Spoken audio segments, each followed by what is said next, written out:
So let's go to our topic. We started logarithms and exponential functions, which is the second topic in P3.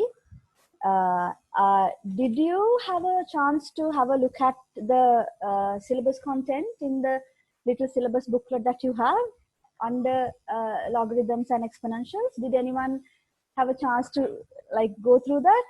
Because I want you to have an idea of the content, and so you know, you have this framework in your mind then what we are going to be doing. Okay, so there are only 4 bullet points. Let me quickly read you this for you. So number 1, you have to understand the relationship between logarithms and indices and use the laws of logarithms. This we will be doing today. And then number 2, understand the definition and properties of e to the power of x and ln x. So that also we are learning today, including their relationship as inverse functions and their graphs. We will not start talking about functions. That may be for the next class. Then use logarithms to solve equations and inequalities in which the unknown appears in indices. And finally, use logarithms to transform a given relationship to linear form and hence determine unknown constants by considering the gradient and or intercept. Okay, if you have this, just read it. Okay, it's nice to know what we are going to explore before we do it. So we saw what exponents and logarithms are, and we started to write it down into columns in your books. And the first thing that we noted was that thinking of them as operations, if you think of taking log of a number and raising to an exponent, raising to a power, exponentiation, if you think of these two as operations, then they are inverse operations, right? Oh, Malik just joined. Right, so we saw all that, and we looked at some examples. We explored whether the base can be any number, whether the power can be any number, whether the answer can be any number. So all different types and varieties of examples we saw last time, and we wrote them down, right? Can someone just quickly tell me? We wrote those examples down, right? We copied them down. Yes, yes, right? Okay, right. Then we will start with this today.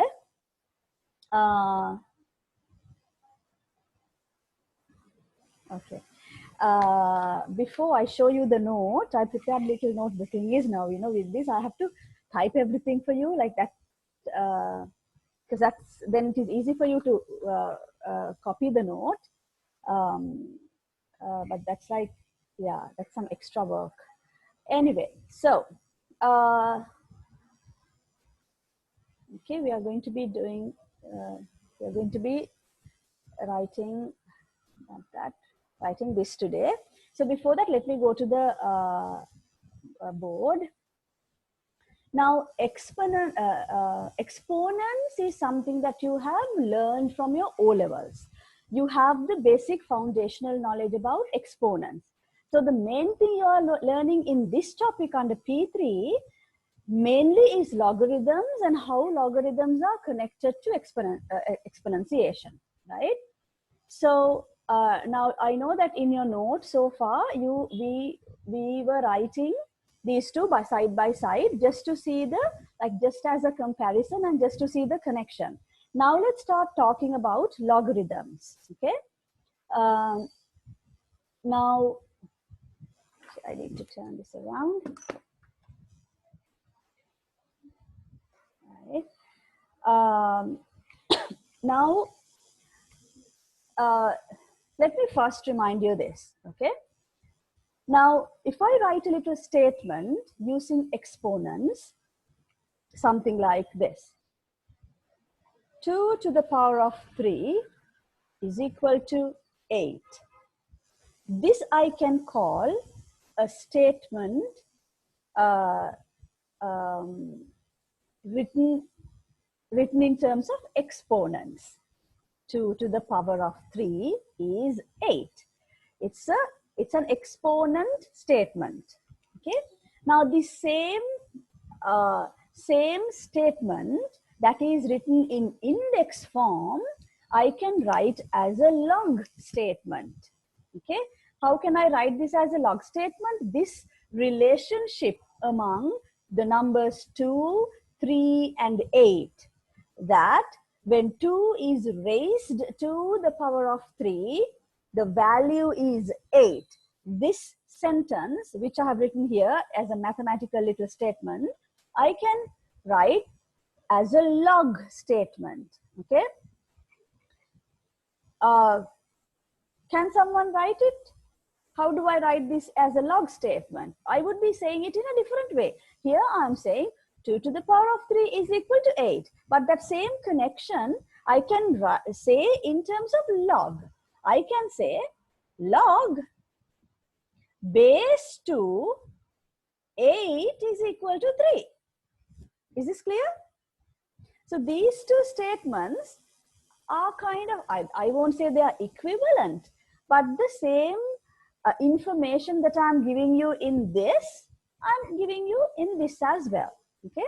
So any index statement can be written as a log statement, or any log statement like this can be written as an index statement in index form. Hope this is clear, right?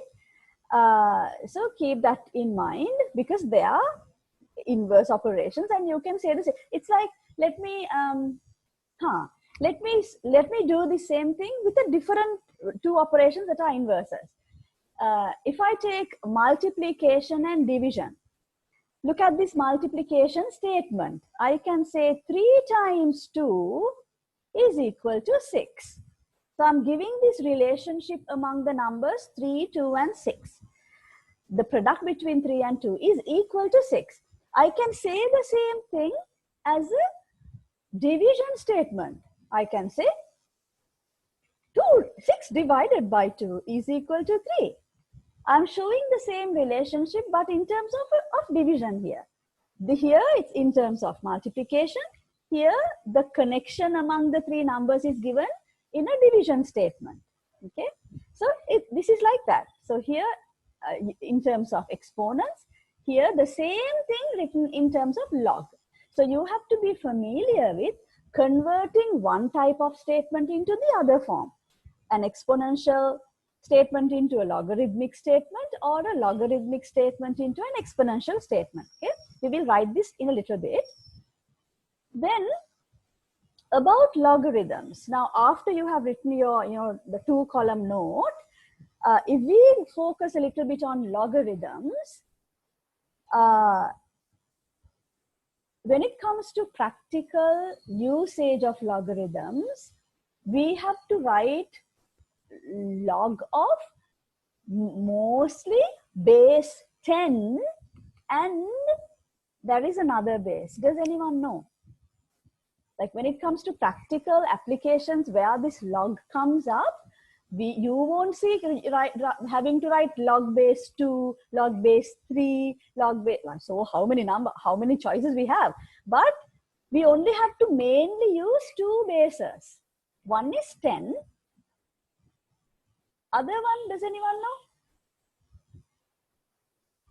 Base what? So the first one is log base 10. We have to work with log base 10. So log base 10 something, you might have to find what that is. So for example, log base 10, 100 is how much? Is how much? So here the base is 10. We get to use it a lot, base 10. Why aren't anyone talking today?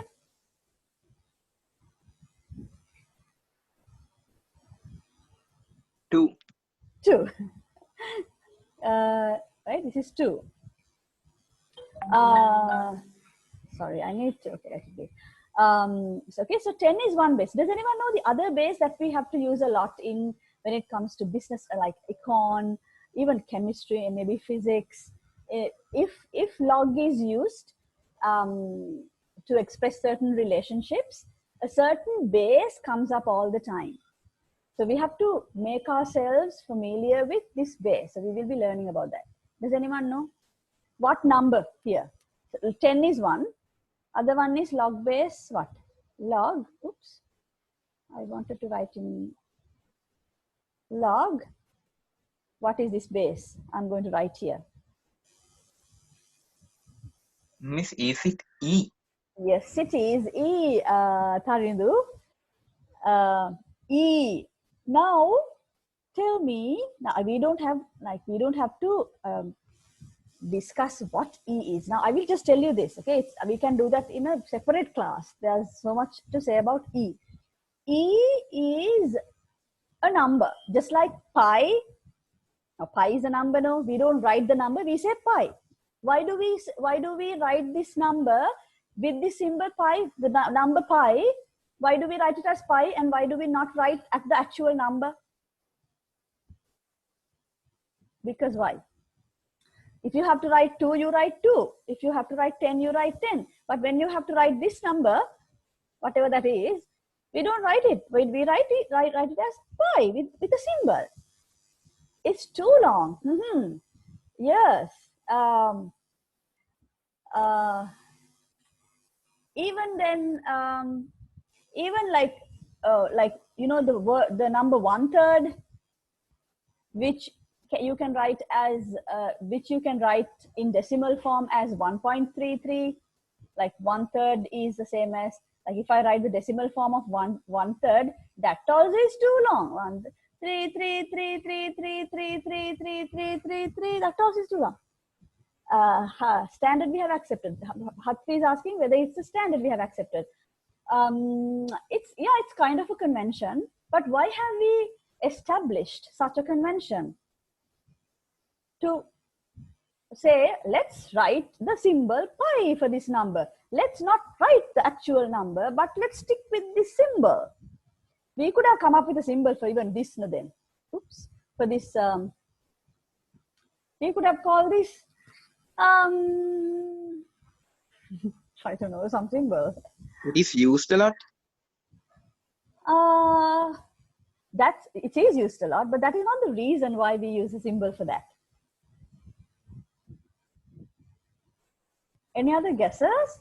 I didn't think that you wouldn't know this. I thought you all knew this. Miss, is it something related to the history of finding the area of a circle or something? I like I like what you said, Tarindu, but no. I mean, no, that's not the reason. Okay, can someone tell me what pi is? What's the number?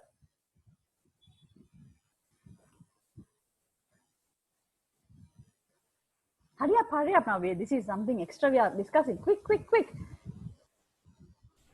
Do you know how much pi is? Pi is 3.142 da. Unlike 1.333333 in which the 3 is recurring and we can predict what's happening, and we have made a notation for it, 1.3 with the dot on top. The notation takes care of the repetition. So whenever you see a dot, you know that the 3 is repeating.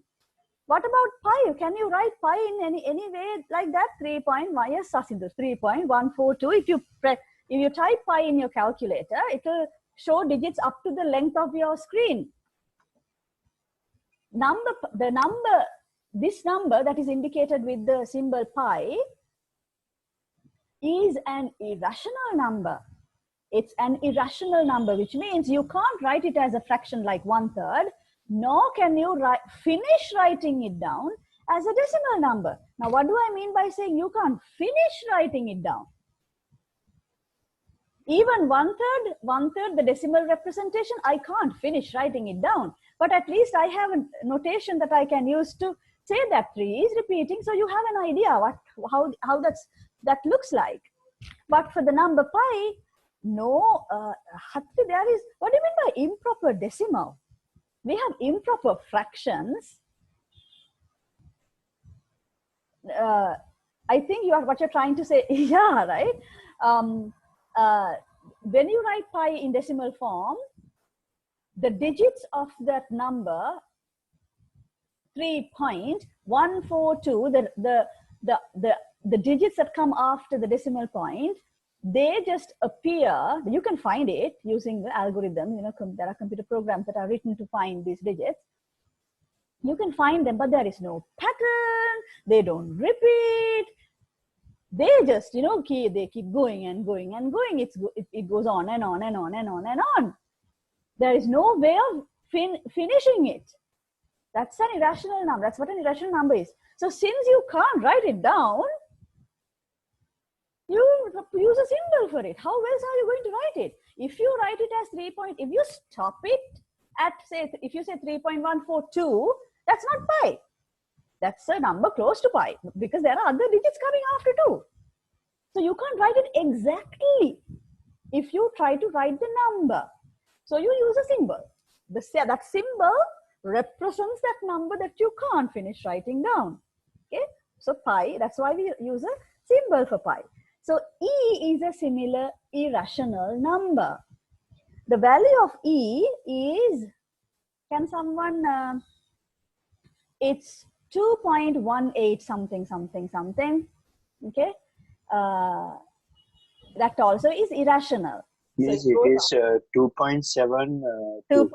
2.72. Yeah, so let me write it here. E is, I will say approximately because I can't finish writing it down. 2.72. Some more digits do you have, Nathan? Some more digits? If I'm saying, miss, it is 2.718281. Wait. 7. 71. Huh? 82. 82. 81. 81. Enough. Okay, like that. And it goes on and on and on. No repetition, no pattern. We don't know. So you can't predict what the next digit is, right? Thank you. 2.718281, and so goes on and on. What is E? That's the thing. Okay. So E, I will just tell you this. We don't have, it's, yeah, I mean, it's unfortunate that it is not included in your syllabus to talk about it. It's going to take a long time, but I will just tell you this. E is a number that is related to any type of growth. Now, if you look at how things grow, like, you know, natural growth of things, like if you take a certain species, like how bacteria grow, you know, the population of any like, you know, natural things that are growing. Even if you take a you know, there have been studies that are done on like how a population of rabbits grow with time. When you look at how natural things grow, the rate of growth, you know, it goes, it's an exponential function. It goes like that. You can write the way the population is growing in terms of E. It always has a connection to E. Okay. What I will do is, I will, at the end of the session today, in the WhatsApp group, I will send you a short video that will nicely explains what E is. Okay, let's not spend time like economic, yeah, any growth, even like how so the usual example taken to explain what E is, how the interest, when you deposit money in a bank account, and you know, if they pay interest at a certain rate, so usually these rates work as, you know, they pay the interest annually every year. At the end of a year, they give you the interest. But if you are paid your interest, like, okay, you can be paid your interest every year, end of every year, right? We deposit some money in the bank. It gives you a certain say they give you, if I tell you exactly what E is, if they give you 100% interest at the end of 1 year, that means they double what you have, right? 100% means whatever this amount, it's doubled. Say if you deposit $1, $1 rupee, for simplicity we'll take 1, okay? Then at the end of 1 year you get 2, because 100% interest. Suppose this interest is paid to you more frequently than that. Say they pay you every 6 months. So after 6 months, so if at the end of 1 year they are paying 100%, then after 6 months they should pay 50%, and then another 50%. If you do this compoundedly, do you know what compound interest is? Like they, whatever the amount you have at that moment, they calculate the interest based on that amount. It's compound interest. So if they do it every 6 months, you will get more than 2 rupees. You get 2 point something. If they do it, say, every month, you will get a little bit more than that. If they pay you the interest, say, every day, so end of 1 year, if they pay 100 interest, every day means 100 divided by 365. That amount every day they pay. Still, you get more than what you get, like if they had paid you once at the end of the year. Like if you keep increasing this frequency, so that eventually you get to a point where they pay you every moment, right? Then you would be getting an amount of E, 2.718281. That's the number E. That's what the number E is. So what I will do is, I'm sure you didn't understand what I just explained. It takes more, it has to take more time than that to explain what E is. I will send you a good video where it is explained very nicely. Now there is an announcement in the loudspeaker on the road. I hope you don't hear it. Right? So the number E is related to growth rates, natural growth rates. Okay, and it is 2.718 blah blah blah. So that's why it comes up when we want to describe certain relationships. You have to use E. It comes up in log terms because these growths are exponential. They are related to indices. So the two main bases that you use with log are base 10 and base E, right?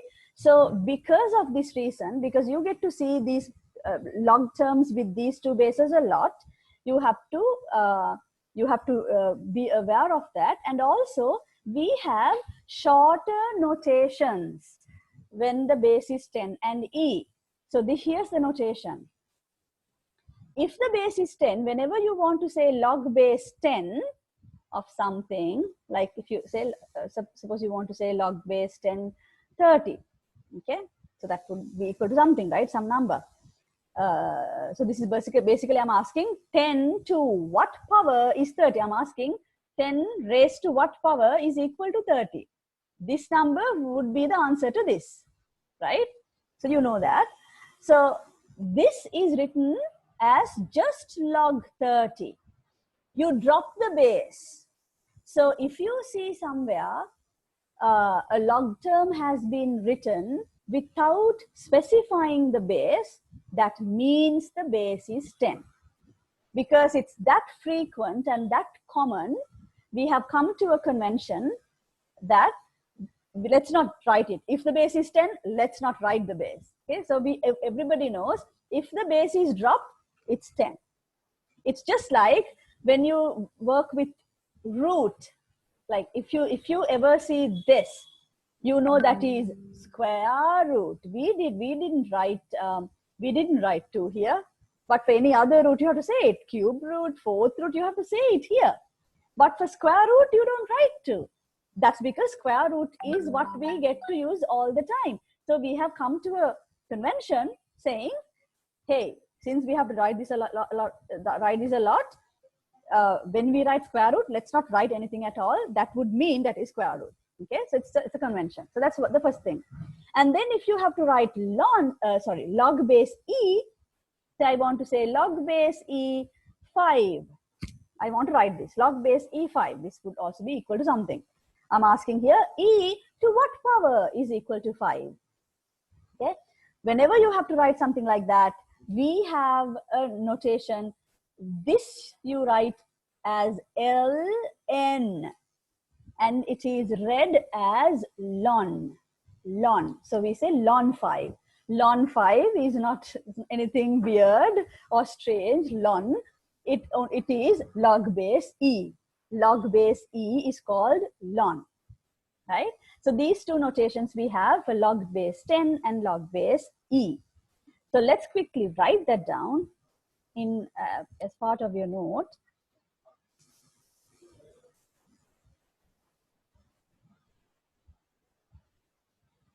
I minimized my thumbnail.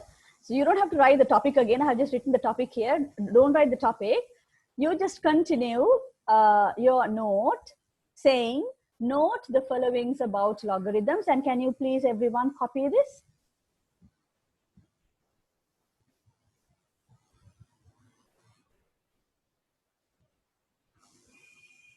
Note the followings about logarithms.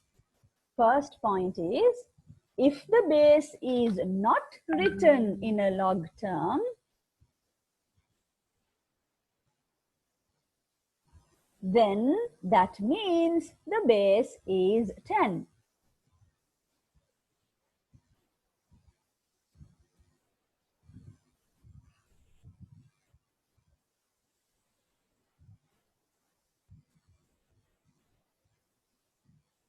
Example, log base 1030 can be just written as log 30.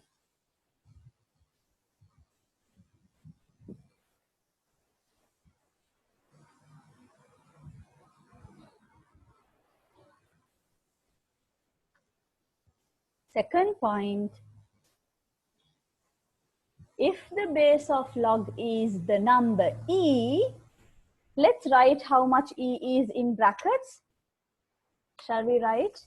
Let me split here.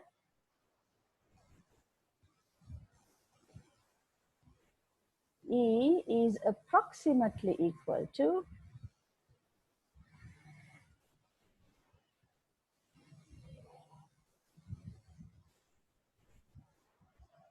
approximately equal to 2 point, I forgot now, 2.7 something, 2.7182, 2.7182, it goes on, right?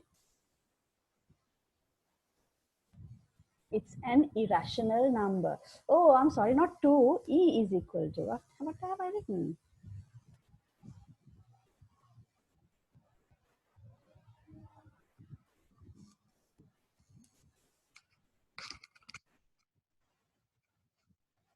Okay. So if the base of log is the number e, then we write it as ln, ln. Example, log base e5 can be just written as ln 5.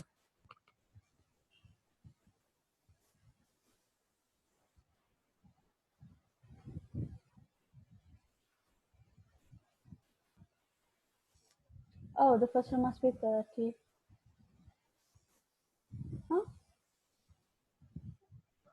Which one? Ah, no. It is log. Hatvi, log is written with log. No, not lg, log.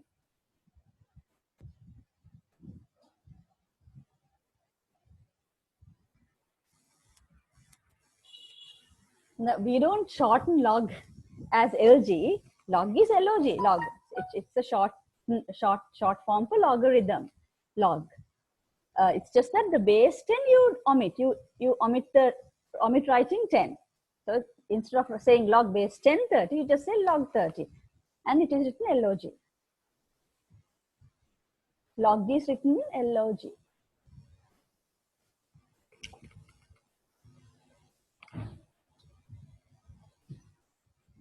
But ln is ln.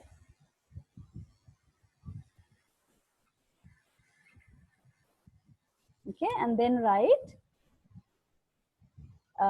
after the 2 bullet points, you write these two bases within brackets 10 and e are the most commonly used that have applications in real life bases when it comes to logarithms.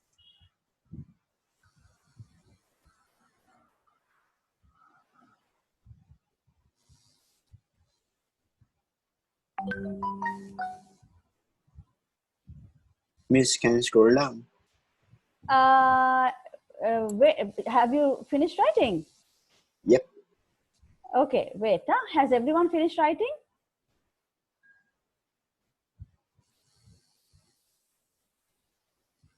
If you are done, then we will write.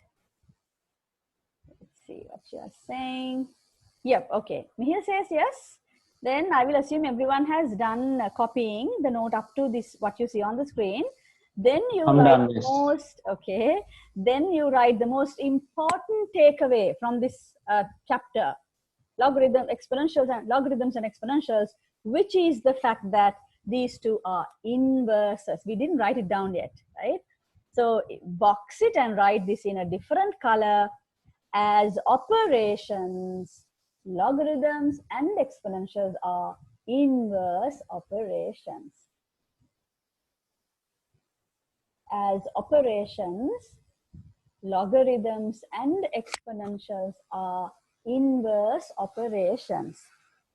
So you will see when we start talking about the function, exponential function and logarithmic function, the functions are inverses of each other as well, because it's because the operations are inverses.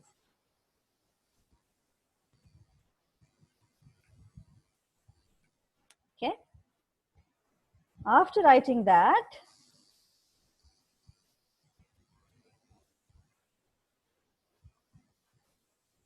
as operations, logarithms and exponentials are inverse operations. After writing that, I'm going to give you two little rules that relate log and exponents, logarithms and exponents. So we talked about the first one. So I have left two blanks for you to fill. So this is a subtopic, rules relating log and exp. In short, you can say log and exp. Full words are logarithms and exponents, or you can even say exponentials. Rules relating log and exponents.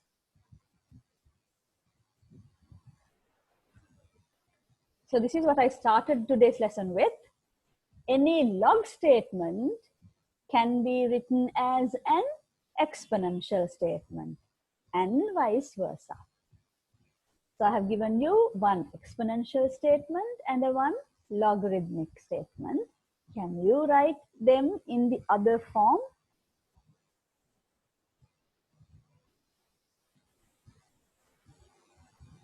Miss, the first rule is any log statement can be written as an exponential statement and vice versa. Yes.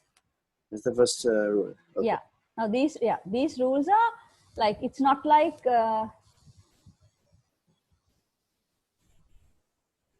okay, so Tarinder has a question. Miss, how is log base 10 related to calculations with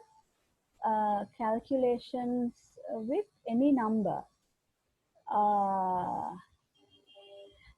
Not with any number. Yeah, okay. So, right, yes. You want to know this? So if you, I don't know whether others have heard of something called log tables.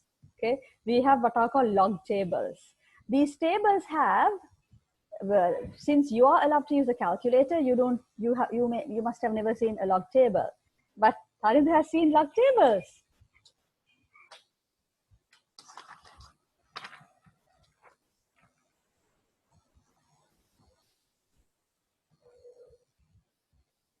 Oh, you use them.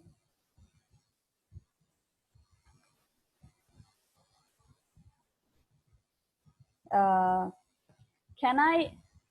You've seen them too. Okay. Okay, I'll tell you. Yeah, I know. Right. Yes. You finish writing this. I'll go to the board and explain it quickly. Now this will take time. So I mean, I love to answer these questions. This is what I value as learning mathematics. But I'm a little worried about the time that we have to cover everything, it's a big problem. We might have to, now I have, let me tell you this while this topic came up. So now last year I was able to manage mechanics and PO1 and PO3, like doing one class per week, we managed to cover. There were times that we had to put extra classes, but not like regularly. But with you, I think for mechanics, we will have to do mechanics parallel to this. We'll arrange a separate series of classes for that. Okay, so we'll do the PO like this, and we will have to fix another date to do mechanics, and we'll start it soon. Okay, you can use them to get angles also. No, what do you mean by that? Use log to get angles? No. Okay, has everyone finished writing? Let me go to the board to quickly explain this. Has everyone finished writing? Yes, miss. Did you fill the 2 blanks correctly? So if I tell you how the blanks should come, the first one is 2 to the power of 3 equals 8 is the same as writing log base 2, 8 is equal to 3. And then the second line, log base 5, 625 is equal to 4 is the same as writing 5 to the power of 4 is equal to 625. Okay? Not that Hatpi is saying, not the table, miss. It says something about natural sines, cosines. Yeah. You have used it?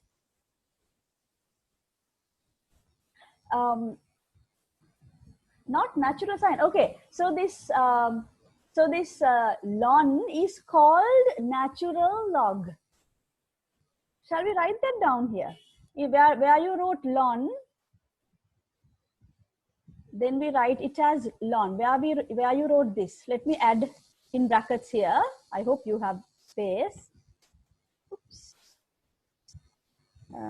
You wrote ln there, and then in brackets, let's write, where does ln come from? Natural, it means natural logarithm. Can I write it? Yeah, logarithm. Natural logarithm. So it's like NL, but we write LN. Natural logarithm. Because why do we say natural? In natural population growth, they can be modeled.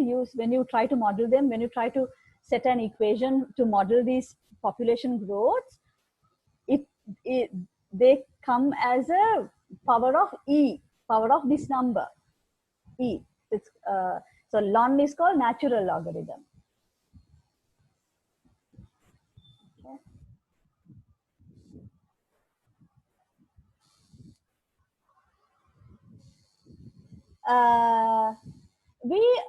That is because, okay, so another question, Hatpi has another question. Why don't we learn about minutes in degrees? So you know that the unit degree that we use to measure angles, when you want to, now it's like with time, when you think of time as a physical quantity, you measure time with hours, and then the smaller unit is minutes, and the smaller unit is seconds. 60 minutes is 1 hour, 60 seconds is 1 minute, right? We have a similar breakdown of units for angle units related to degrees. 1 degree is broken into 60 pieces, and 1 piece is called a minute. So 60 minutes make up 1 degree. And 1 minute of angle can be broken further down into 60 parts, and 1 part is called seconds. We don't use those units. If you want to say a small angle, you still write it as a fraction of a degree. You can say 0.002 degrees. That could be expressed in terms of minutes and seconds. So minutes and seconds are not the only units for time. It's also for angles. Okay, Shall we quickly? Yeah, okay, it's okay. So if I quickly tell you, I'm going to the board. Quickly drink some water. Can everyone drink some water?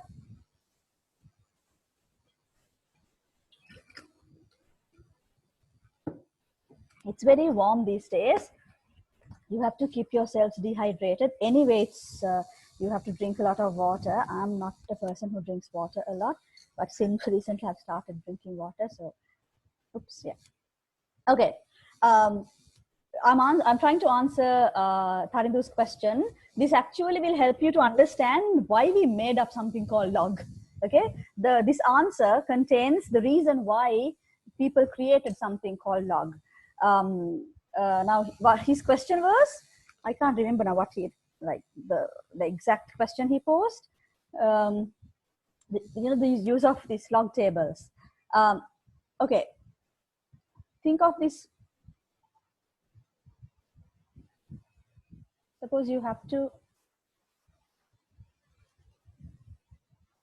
I will minimize this thumbnail. You want to multiply 10,000 by 100,000. What's the answer? What's the answer? 10,000 times 100,000. Is this a difficult product? These are huge numbers, but is this a difficult multiplication to do? It's not. What's the answer? You might not able. You might not be able to say it. How many zeros? Tell me.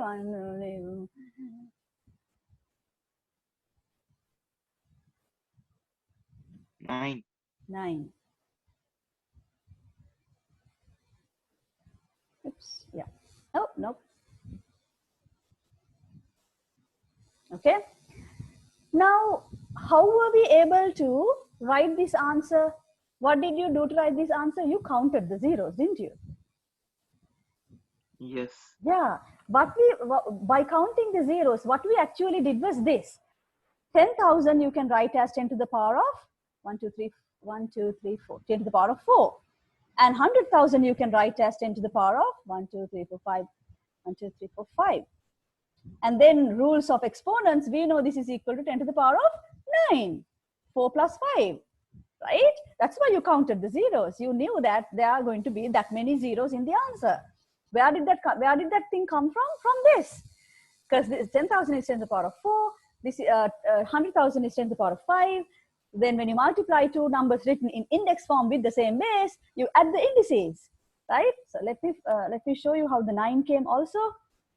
This is 4 plus 5. So you add the indices, that is 10 to the power of 9. Now imagine you have to multiply these two numbers. I'll use a different color. Instead of 10,000, you have 12,493 times, instead of 100,000, you have 105,962. Can you multiply that without using the calculator? Possible? Possible. How long it will take? It will take about 5 minutes, isn't it? Could be more. Could be more. Okay.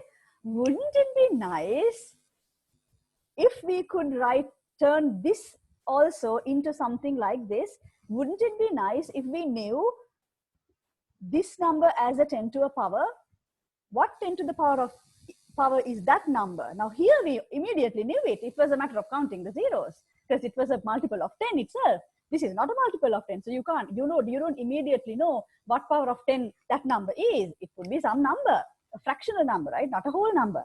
But wouldn't it be nice if we knew what 12,493 as a power of 10 and then what 105,962 as a power of 10, so that if you knew this and this, your multiplication would simply turn into, let's say this is some A. You have to find, we don't know what that is, and this is some B, and then the answer would be 10 to the power of A plus B. You can simply add those two indices, and that's going to be your answer, 10 to the power of that whatever number, right? Instead of actually having to multiply 12,493 and 105,962, if we had a way of figuring out 10 to what power are these two numbers, then your calculation turns into a simple addition, because you just need to add those two exponents.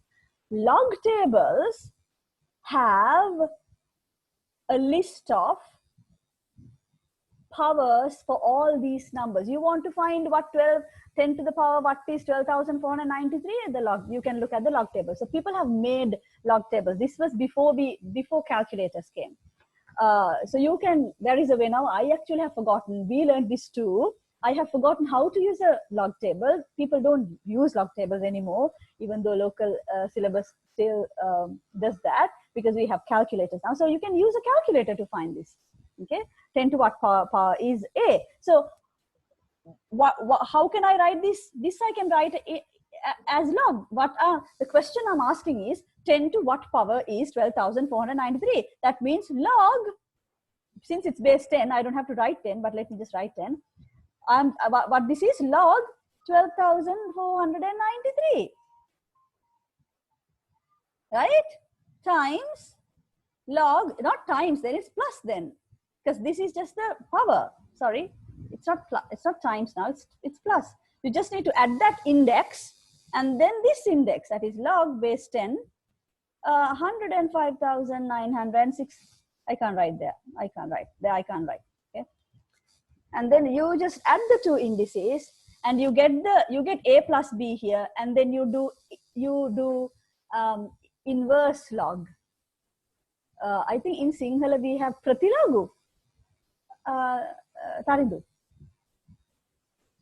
what do you call it? Like finding the reverse, and then you convert it into the real answer. Did I answer your question? You're doing English medium. Antilog, that's right. Pratilagu is a Sinhala word for it. Antilog, you find antilog. You can do it with the same table. So from the same table, you can find this A and B, and also for a given exponent, what the value is. So 10 to that power is how much. Okay, so 10 to power of A plus B is how much. You can find it from the log table. So you can use the calculator now to do this. Okay, I am going to quickly go into, before going into the note, the second rule. Now we were on the little topic, rules relating log and exponents, right? The most important rule, I don't like to call these rules, but okay, you remember that these are not like just rules that came from somewhere. These are just meaningful, they make sense, and meaningful results, that observations that we have made. The second rule relating log and exponents are, because they are inverses, if you take log and exponent of a number, like if you perform these two operations one after the other in a row on a certain number, you get the number back, because they are inverse operations. Taking log and then taking exponents means taking a step forward and taking it back, undoing what you just did, right? So if you perform these two operations one after the other in any order, they cancel out each other. It's like squaring a number and then square rooting. You are back to the same number that you started with. Let's take 3 to the power of 2 and square root. What is 3? You raise to the power of 2 and then you take square root. What's the answer? 3. You get the number that you started with, right? Or if you take square root first and then square it, still it is 3. Why? Square root and squaring are inverses. If you do one after the other, they cancel each other's effect and give you back your original number that you started with. Okay. Similarly, similar thing happens with exponents. That means if I do, for example, let me start with log. Now, with log and exponents, the thing is there is a base involved in both cases. Okay, base have to be the same. So watch what I do. If I do log, let me do base 10. Base 10 And then what I'm going to write here is, I'm going to do exponents there. I started with log and then I'm doing exponents, okay? And when I do exponents, I keep the base as 10. 10 to the power of 4. What is this equal to? I have log and exponent together.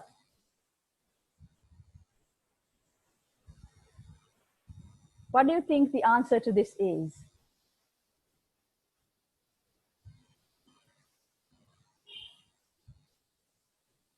The thing is, with this notation, it's difficult to think.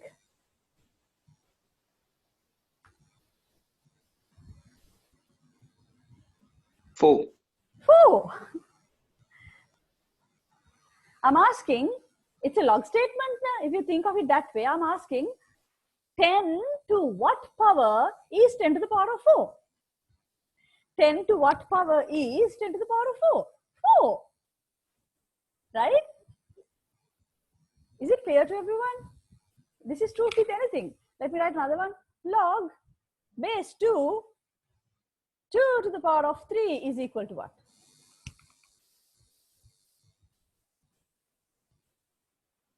3. Very good. Right? So the number that you start working on is 4 here. Here it's 3. This number 4, you first, actually here the order of operations is first exponents. 4 has been raised to a power of 10 and then been taken log base 10. You end up with your 4. In the second example, you take a 3 and raise to base, you take base as 2 and raise to the power of 3 and then take log base 3 of that. You end up with the same 3 back again. Same thing happens even if you do it in the other order. You start with an exponent. For example, if I do 10 to the power of, now in the power I'm going to write log. Log here. Log base 10, 4. What do you think this is equal to? 10 to the power of log base 10, 4. What is this equal to?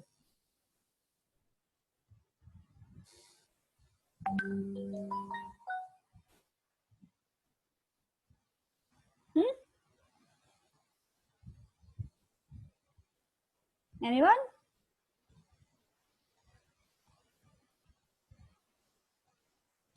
Four again. Yes. Okay. Similarly, if I start with, I'm starting with an exponent, writing an exponent 2 to the power of, and in the power I put log, and same base 2, 3 is how much? 3. Thank you. Okay. So this is the second row that we are going to write. In both these examples, what we have done is, you have a certain number. I will box that number. In this case, the number is 4. In these two examples, I'll call them 1 and 2. In 1 and 2, I have first taken exponent and then logarithm. So I end up with, I get back my 4. In the examples 3 and 4, I start with exponent and followed by log. Exponent, raising, and then log. Exponent, log, cancel. Log, exponent, cancel. Okay. So let's write the note for this first. Yeah, here. So we are under this rules relating log and exponents. The second rule is this important rule or result. What is that? If the two operations, log and exponents, are applied on a number one after the other in any order, keeping the base the same. Remember, I took in the examples I took, in one the base was 10, in the other one the base was 2. In both, taking exponent, base was 10. Taking log, the base was 10. Okay, base has to be the same, otherwise they won't cancel each other out. So if you do two operations, if the two operations are applied on a number one after the other in any order, keeping the base the same, they cancel out their effects and give you the number back. So I've written this in a general form. I've written b for base and a for some number.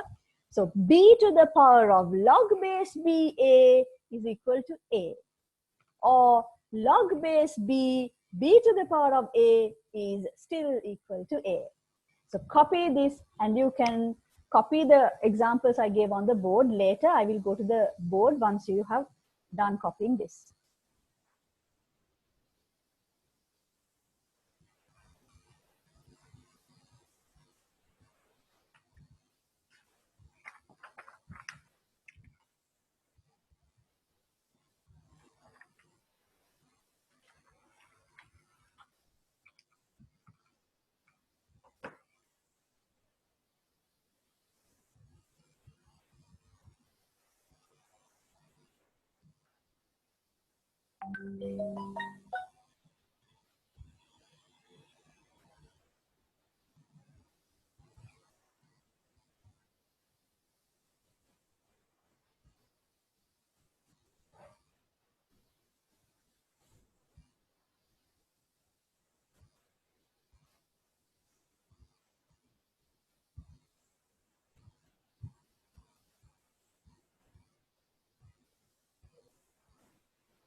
Let me know when you're done.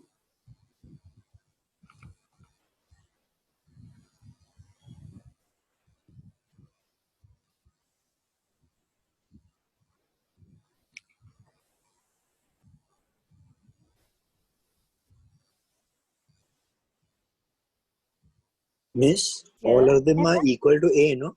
Yes, capital A. Okay. Both of them are equal to A. B is the base now.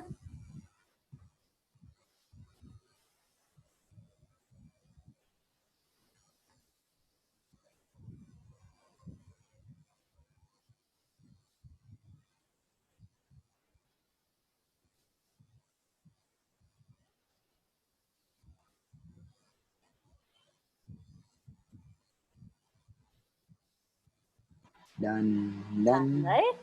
Others, one more, if another one person can say, if one more person is done, I will consider that the whole group is done.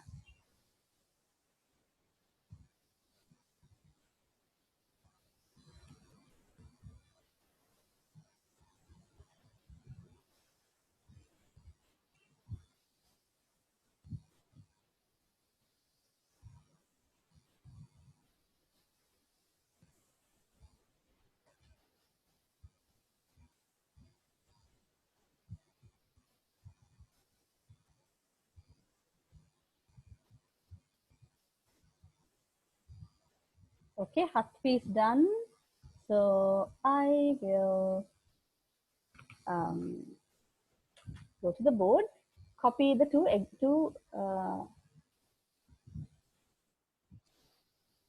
these examples. 1, 2, 3, 4.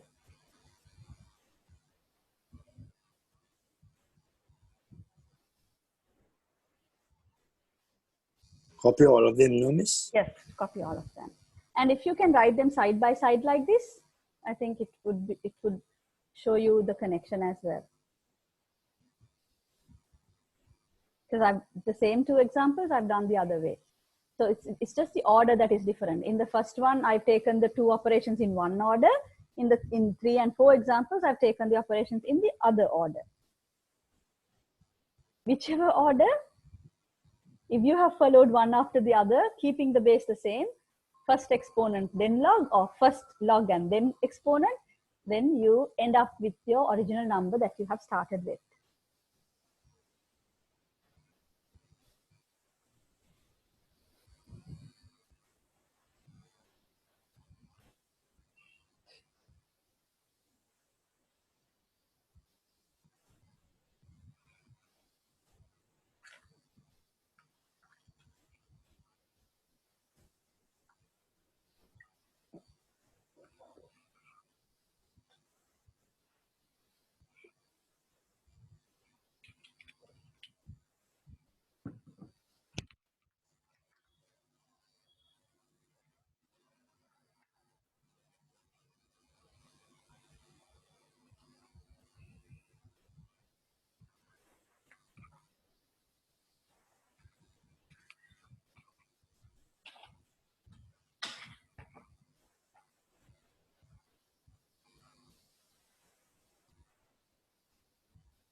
Let me know when you are done.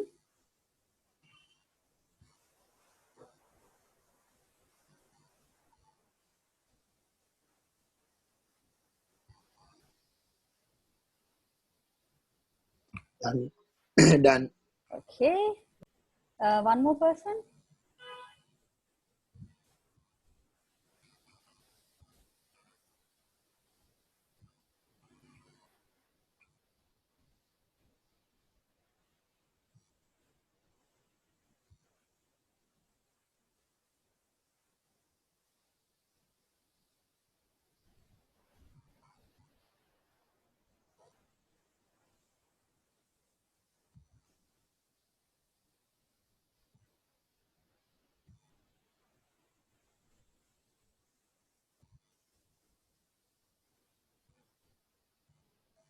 Okay. So hope everyone is done. Then let's go back to now. One more thing. If anyone, now I know that unlike with other inverse operations, this is not very easy on the eye also. It's not very obvious to see. Are we doing like, how is it cancelling? It's not very, because it's a notation that makes it very hard. Okay. But so I just want to show you, if anyone thinks that just writing this down might help you later when you refer your notes, please go ahead and do it. Like, think about how we are familiar with the same thing with other operations. Like, just like I showed you earlier with squaring and square rooting. Like when you have 3 to the power of 2 and then square root, it's same as 3. I'm sure that this is more easy for you to understand than exponents and logarithms. If I take another example, if I take 4 to the power of, what if I take a different power 3? Then what root should I take? Cube root. Like similarly, the base has to be the same in exponents and logarithms for them to cancel each other out. If you are taking power 3, the rooting has to be cube root for them to cancel off each other. This would be 4. So this is squaring and square rooting and cubing and cube rooting, or taking power 4 and fourth rooting, or however you call it. Okay, so that's the same idea. Or if you go back to even simpler operations like addition and subtraction, see how easy it looks. If I start with a number, say I start with number 6, that's the starting number. Even here I will show you the starting number. This was the starting number. Here this was the starting number. You take 3, square root and square it and then square root it. You get your 3 back. You start with 4, you cube it and then cube root it. You get your 4 back. Similarly, if you start with number 6, I will do an addition and a subtraction. If I add a 4, if I add a 5 to this and then followed by, I subtract a 5, what's the answer? 6. Now that is, I mean, you don't need anyone to explain that, right? But it's the same idea. With addition and subtraction, you can easily see it. Plus 5, minus 5. You have not done anything then. Same thing when you do log and exponential with the same base, one after the other. So you get back your 6. If I show you with multiplication and division, say you start with, let's start with 10. So the starting number, I'm putting a box to the starting number. I start with 10 and I say I multiply this by 2 and I divide by 2. What do I get? I get my 10 back, right? Because multiplication and division are inverses, and I multiplied by 2 and then divided by 2. I did not do anything then, right? So same thing here as well. It's just that this notation looks very complicated, but it is the same thing. You just have to understand now. In the first 2 examples, I start with log, base 10. Notice the base. Here for the log, the base is 10. And then in the log, I am writing an exponential index number with the base 10 again, 10 to the power of 4. Then I will, it's the same 4 that ends up. Okay. So please take some time to really grasp this. Okay, it is not obvious because of the notation. So it is supposed to be hard to like grasp that with the notation. It's hard to see. Okay, let's go back to the note. Now we are going to look at rules of logarithms.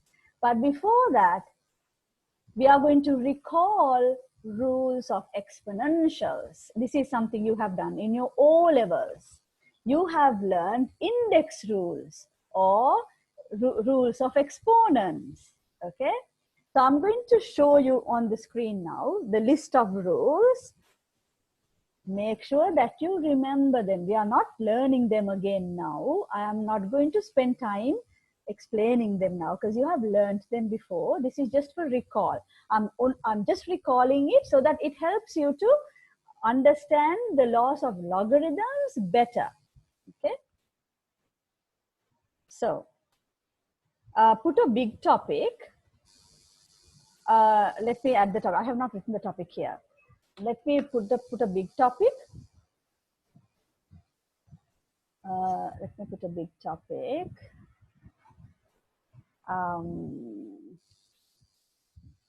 Rules or laws. Okay, either word you can use. Rules of exponents and logarithms.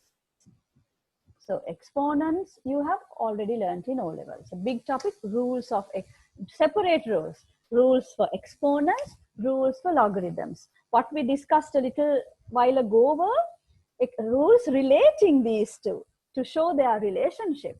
Okay. Miss, Yes, Nathan. we don't have to write this as a main topic now, Miss. We can write as a subtopic, and under that another subtopic then. Yes. Yeah. Just follow the way you have written it. Okay. Okay. Yeah. This is a subtopic under your. I mean, we are going into subtopics and subtopics. So the topic here is rules of exponents and logarithms. It might be a subtopic parallel to your earlier topics. Under that, another subtopic, rules of exponents, but it is a recall rules of exponents. And then there are 8 rules I have shown here. See whether you copy them one by one slowly. And while you write, make sure you remember them. If there's anyone who can't remember any of these, please ask. It's okay, and I will explain. While you write, I will just talk about them. The first rule is, here in all these rules, letter B I have taken to indicate base. It can be anything. Okay? So any number to the power of 0 is always 1. B to the power of 0, where B can be any number. 10 to the power of 0 is 1, 3 to the power of 0 is 1, 100,597.256 to the power of 0 is 1. Whatever B is, 0 power is 1. And then second rule, any base to the power of 1 is the same number. So 1 means just that number. And then third and fourth rules you are very familiar with. When you are multiplying two index numbers with the same base, you add it at the exponents, at the indices. When you divide two numbers with the same base. Miss, Yes. this is a main topic for subtopic? This topic. I mean, like, is it a subtopic or subtopic? Subtopic. Okay. Yeah.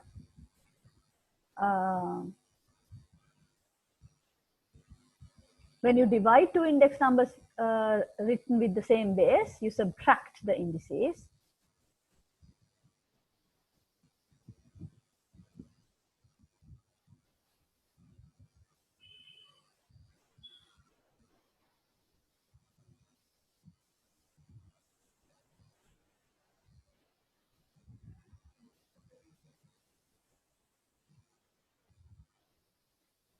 And for this, let me clear this out. I don't know, if you don't remember this, you will get confused.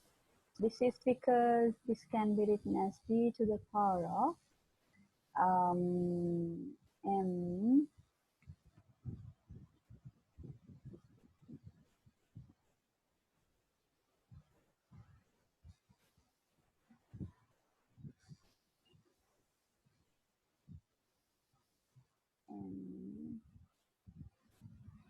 times 1/n.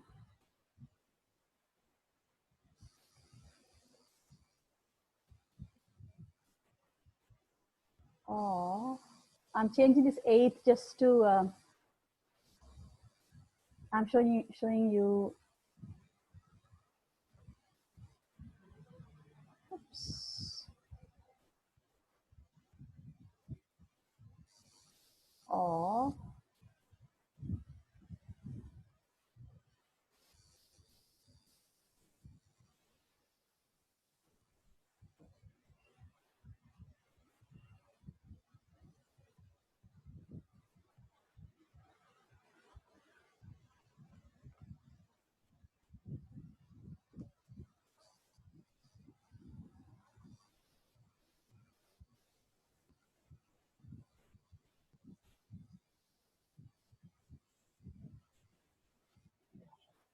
I just separated it out.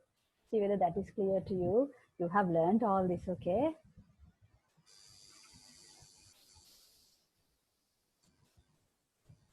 But if anyone can't remember certain rules here, please let me know. I can at least maybe show you some examples, then you will remember them better.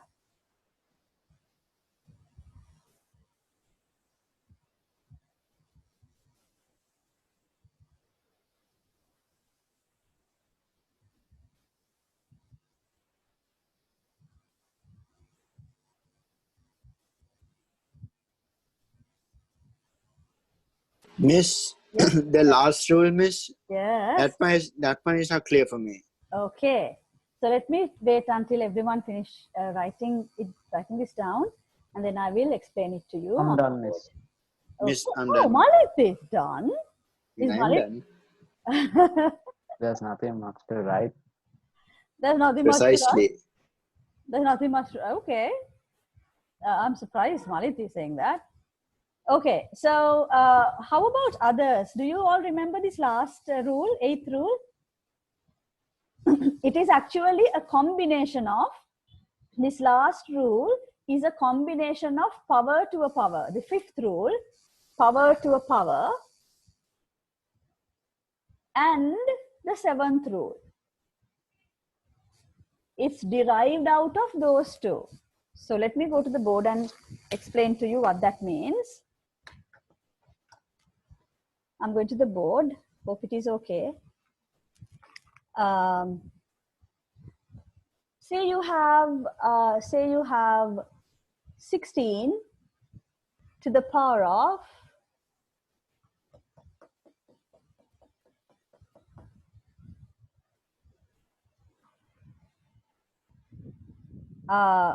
wait, I'm trying to, okay, 16 3/2 to the power of 3/2, right? How do you work this out? What do you mean by 16 to the power of 3/2? Now, when in indices, you know the meaning of an index when the index is a whole number. The only definition you have learned is with a whole number. Say if you have 16 to the power of 3, you know what that means. That means 16 times 16 times 16. If this is a whole number, if the power or the index or the exponent is a whole number, you have to multiply that number that many times. But when the index is a fraction, what does that even mean? You multiply 16 3/2 times. How many of 16s is that, right? That's not how you think about it. That's why we have a rule to simplify that, okay? The definition of indices is valid only for when the index is a whole number. Then others we have to derive out of observing certain patterns. So this is what we do. Now this I will simplify it downwards this way. Now this power is a fraction, right? 3/2. I can write 3/2. This is the fraction I have in the power. I am going to separate 3/2 into the product of two numbers. Isn't 3/2 the same as 3 times half or half times 3? Same thing, or half times 3. Is that clear to you? Any fraction, something over something, can be separated into this. Is that clear to everyone? 3 halves can be written as 3 times half, 1 half, or 1 half times 3. This is true for any fraction. In general, Miss, yes. Miss, we can write 16 as 4 to the power 2. Yes, you can, and then simplify with the then do power to a power, right? But what if 16? You have a number there that you can't write as a power, that simplifies with the fraction. Now here in this example, what you are saying works. Mm. Okay, let me just explain the rule first. What you are saying is correct, Tarindu. I will talk about that also after I explain this. So what I was saying was, when you have like any fraction, this is true for any fraction. If you have a over b can be written as a times 1 over b. Isn't it right? It's right. Or 1 over b times a, same thing now. 1 over b times a. So I'm going to do that here. 16, I'm going to write 3 halves as, in the power, I'm going to break this down. I'm going to write it as 3 times half. Then from power to a power rule, power of a power, when do you multiply indices? When you have power of a power, 2 powers happening one after the other. You take something to a power again, then you multiply the indices. So you have a multiplication of 2 indices here. That means I can write this as 16 to the power of 3 to the power of half as a power to a power. Is that clear?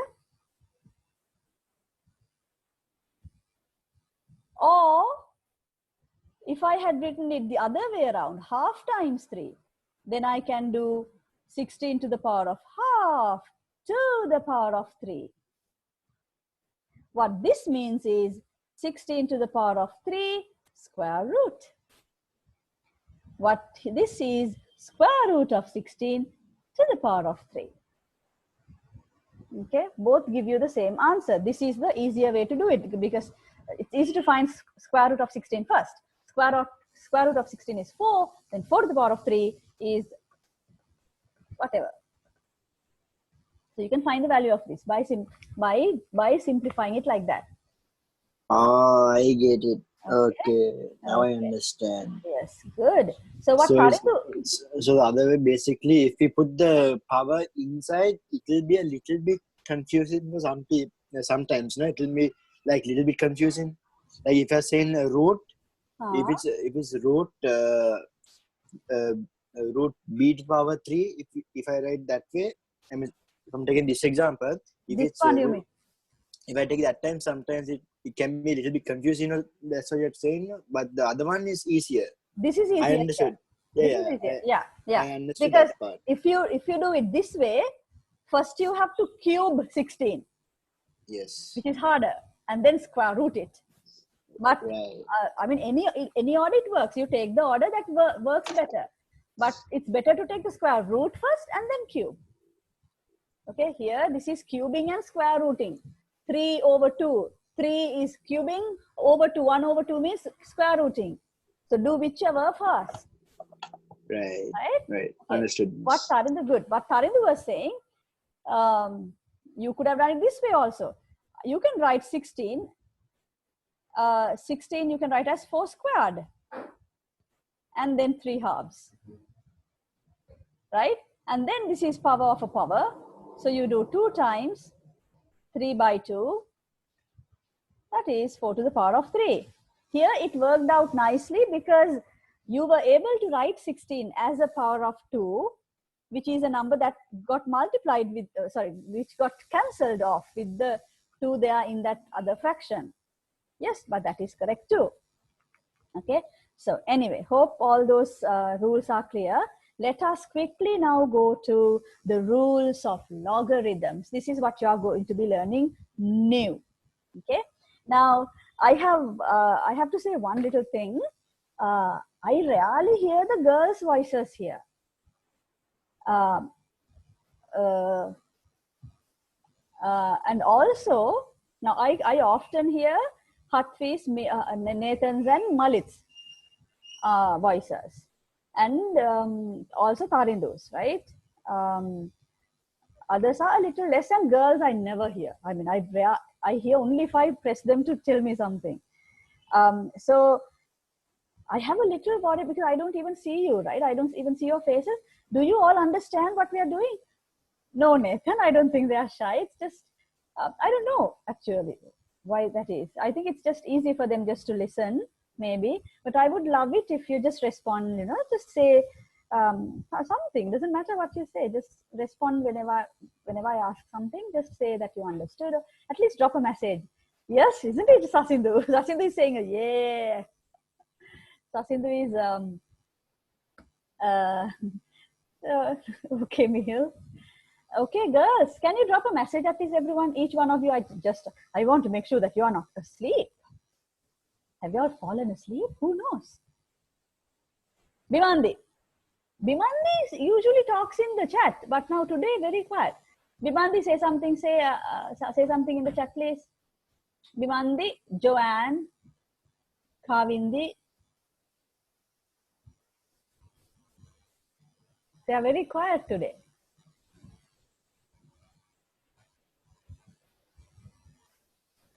Oh, Bimandi is not here. Okay, Kavindi, thank you for that. Joanne, are you here? Bimandi is not here, really? Okay, Joanne. Is everything clear, Joanne? You have to stop and ask me, okay, Joanne? Right, okay. Dinet, are you here? Dinet is here too. Dinet, even you, okay? You have to. Rachel. I'm sorry, I forgot Rachel. Rachel, you also have been really, really. Okay, Dinet. Please, because I feel good when you ask questions. Then I know that you are engaging with what we are talking about. Right? The only reason you would not have any question is when either you have perfectly understood everything or when you have not understood anything at all. Right? That's when you have no questions. Either everything is like Greek to you or everything is crystal clear to you. Which case is it? Which one? So Rachel, can you drop a message, please? Is everything okay and clear? This engagement, our interaction is important in this mode, especially because I don't see any one of you. Okay, Rachel. So thank you for responding. Please, okay, if there's anything that is not clear, you don't remember, you don't understand, you have to ask me. Or if some question pops up into your mind, please ask. Okay, right. Then parallel to recall rules of exponents, you write rules of logarithms. Okay, and we have 6 rules. They are very easy.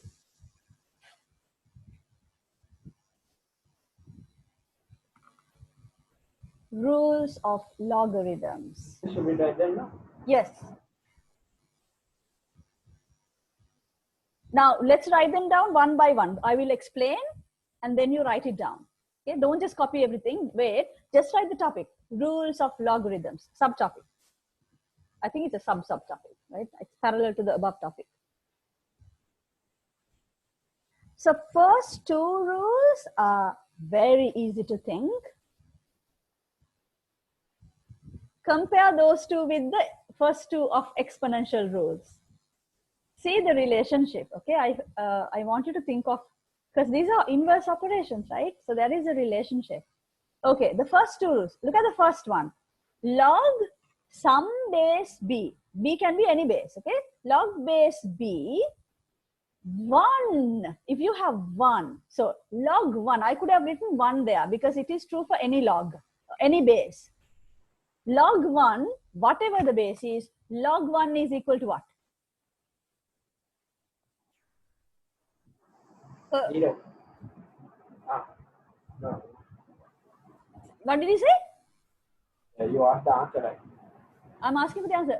I think 0. 0. Yes. So basically, I'm asking, what question am I asking here? B to what power is equal to 1? B to 0 power. Right? So log 1, whatever the base is, If you have log 1 here, answer is 0. Log 1 is 0. Good. Second one is also easy. Log base b, b. Log base 2, 2 is equal to 1. 1. Log base 10, 10 is equal to 1. Log base 5, 5 is equal to 1. Right? Good. Third and fourth rules are related to your your third and fourth in exponents, exponent rules. Compare that with this, okay? If you have addition of two log terms, now I have not written the base here. Bases have to be the same. Now when you copy this, please put a little b in every log term. I have not written it. I have not written it because base has to be the same. So I have dropped it all together, which I should not have done. Okay. So if you have log a, think that this is for 10. Now, no base means base 10. Okay. But this is true for any base, right? If you have log a plus log b, okay, addition of two log terms is equivalent to log a times b, log of ab. Notice the equivalent, the identical sign. So when you want to apply this rule, an expression on the left hand side can be replaced with the right hand side, or the right hand side expression can be replaced with the left hand, because they are identical. These two are identical. Log a plus log b is log ab. If you see somewhere log ab, that can be broken down as log a plus log b. Hope that is clear. Yes. The base is b, right? Base, yeah, put the base as b. B can represent anything. B can be, the base can be 10, base can be 2, base can be 9, base can be e, whatever.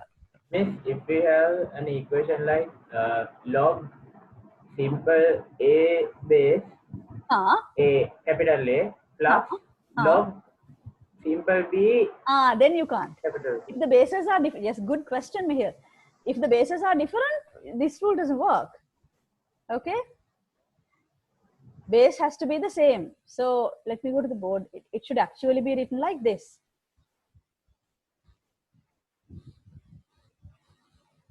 Log base b a plus log same base capital B log, that's log, is equal to log base b same base a times b. Now I can't, I can't. Someone can feel that if you can. Miss, Yes. Harinder. Miss, the third rule, Huh? I understand it, but I don't know how we get it. Third rule means this rule, right? Log a plus log b is equals to log ab. Right, yes. Okay, let's look at an example. Let's see how that comes. Let me see whether I can just do it from this itself.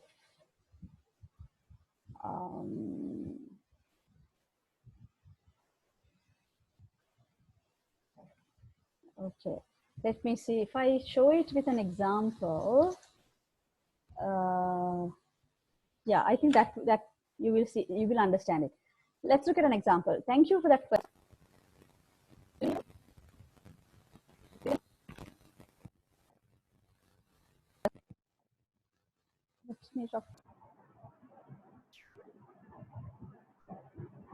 I'm back now. Sorry about that. What happened, miss? I don't know, you know, the usual. You can hear me now? Yes, loud and clear. Okay, let's go to the board. I was going to explain this rule. How is it that log a plus log b is equal to log a times b? Let's try to understand it with an example. Let's take an example where we have to add two log terms with the same base.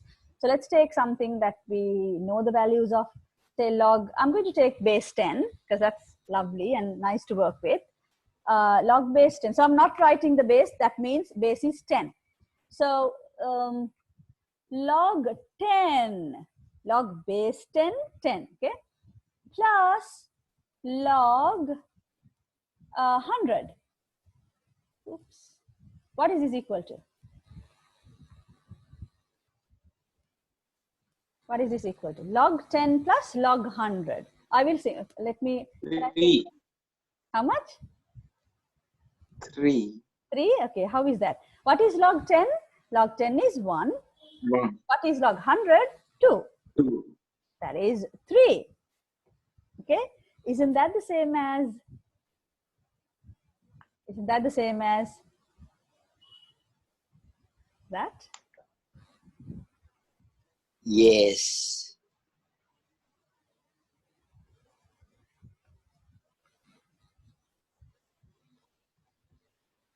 Right? What? Is that clear? Here's your here's your A. This is your A. Miss, you wrote 4. Sorry. It comes. Sorry, it's 3. This is your B and this is your A times B. A times B. Right? Yes. That's Understood. an example. That's an example to show that it is true.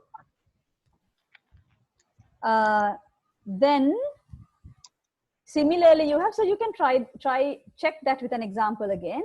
Now if you like, you can write that example under rule number 3. Now if anyone needs an extra note, like if you notice something that might be useful to you in what I say that is not in the note, you note it down.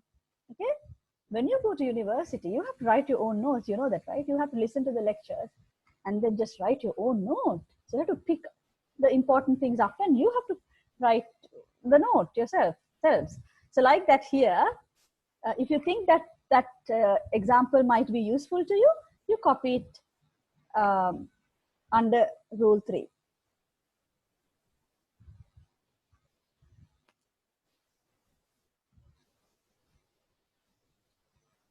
Okay. Okay. Okay, Hatfi, let us get to that.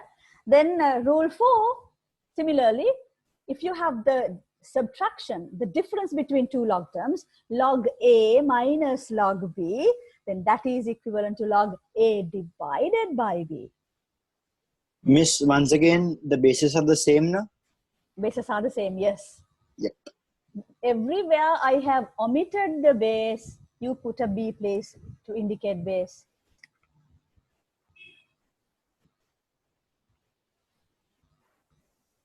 If the bases aren't the same, these rules don't work.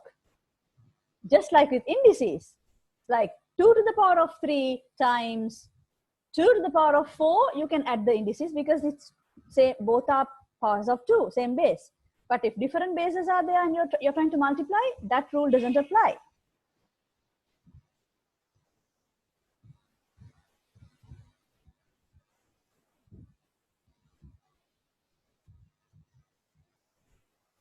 Okay.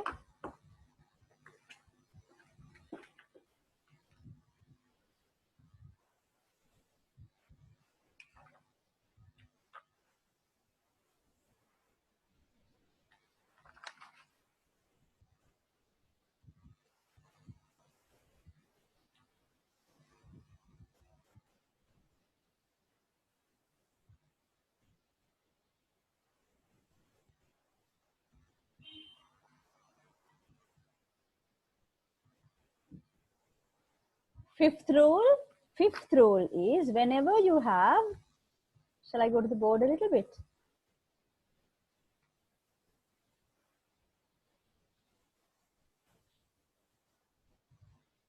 If you have, say you have log, now I'm not writing the base, that means base is 10, log 3 to the power of 2. Okay, if you have a power term inside log, an index number inside log, like with a power, then that power can be brought to the front. Let's see how that works. So log 3 to the power of 2 is same as 2 log 3. I can't write 3 there. I'll write 3 here. Okay. Ignore the space. It's log 3.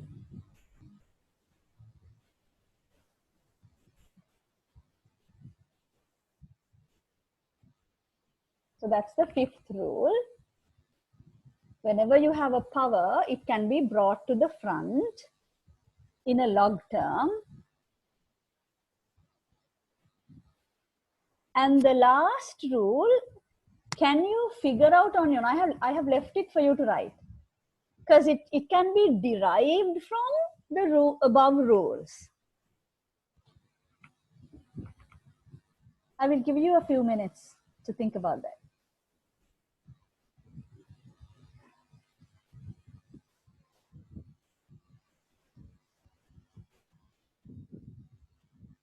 Now you might apply the fourth rule and say log 1 over a is log 1 minus log a. That is also true, but that's not the rule here. And then you're repeating the same rule as number 4. If you have 1 over some number, log 1 over some number, here's what you can do. When you have log 1 over some number, say 1 over 5.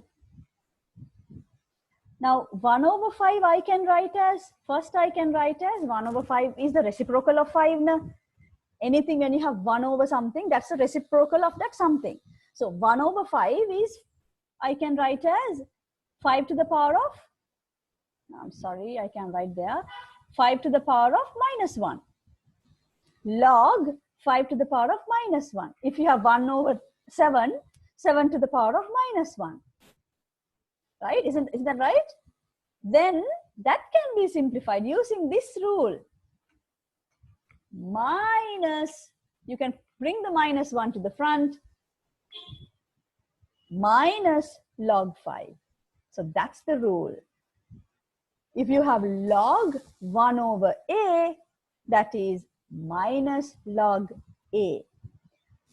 You don't have to memorize it as a separate rule. You can always simplify it like that.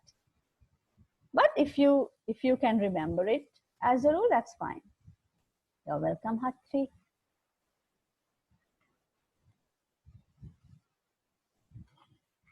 Okay, so that's the last rule. Oops.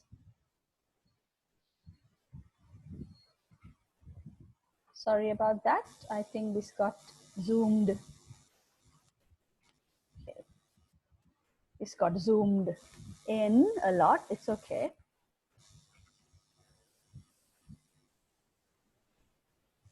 Okay. Did you all understand the rules? Let's quickly do an exercise. Okay. To practice these rules. Now, when you just write them down, they look very easy. But when it comes to applying them, what you have to practice is to, like, when you see an expression, you have to practice your mind to retrieve the correct rule. You know, pick the correct rule and apply it. So to practice this, we will do an exercise. It's from the textbook, but I will put it up on the screen. I need a moment to open that, open it. I've taken a picture because I know some of you don't have the textbook. No? Some of you. Let me stop sharing first. Now, after these rules, you have to do this. Let me quickly. I think it's this one or the one before. Wait, give me a moment till I.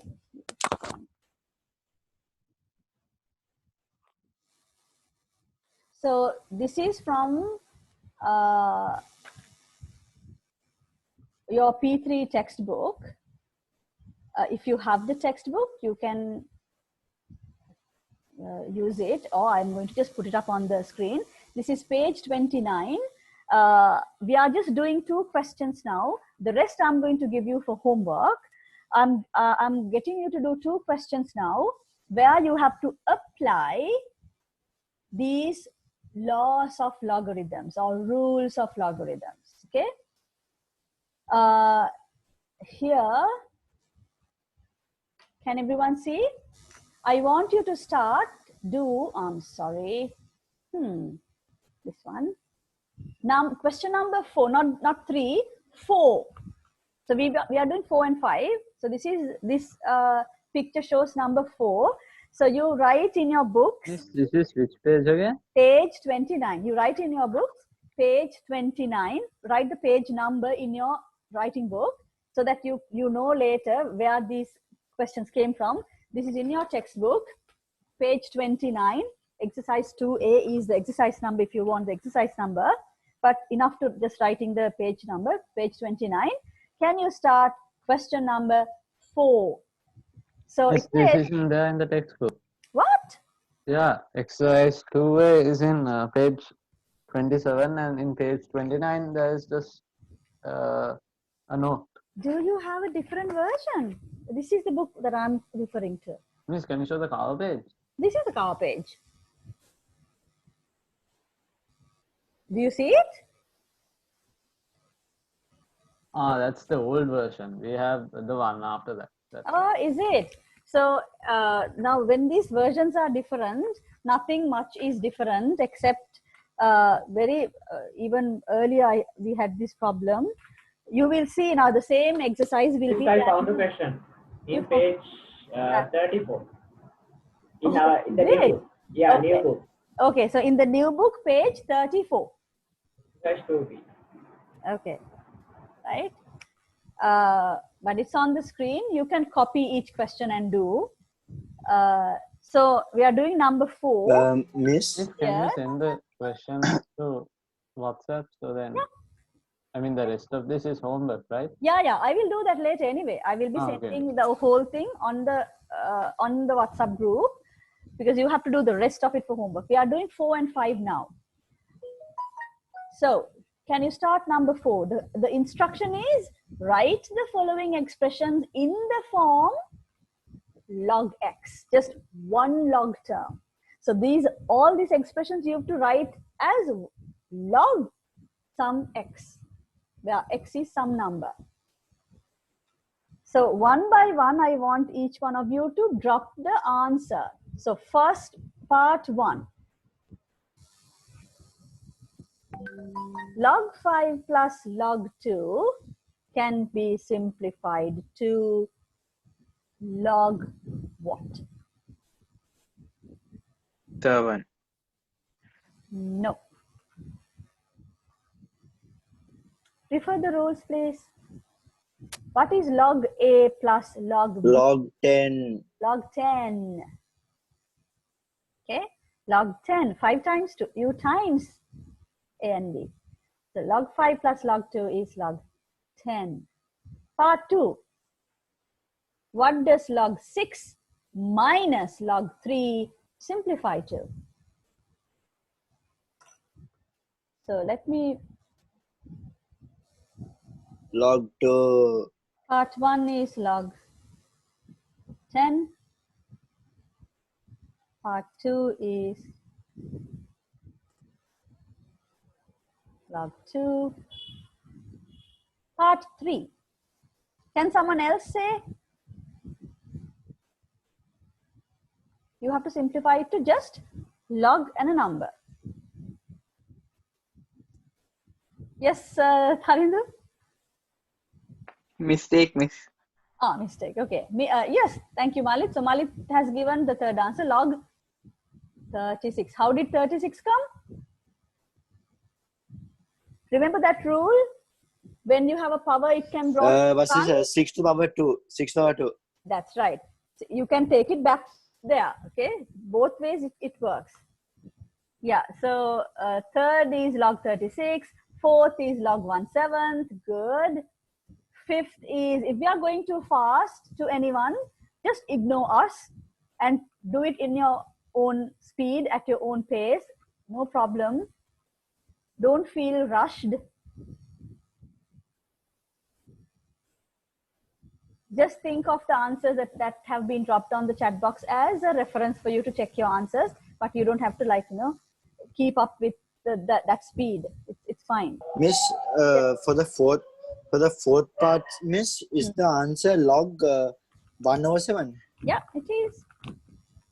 Okay.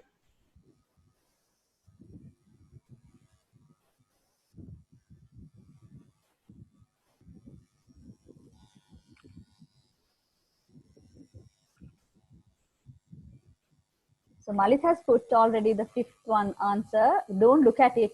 You first try to do it on your own.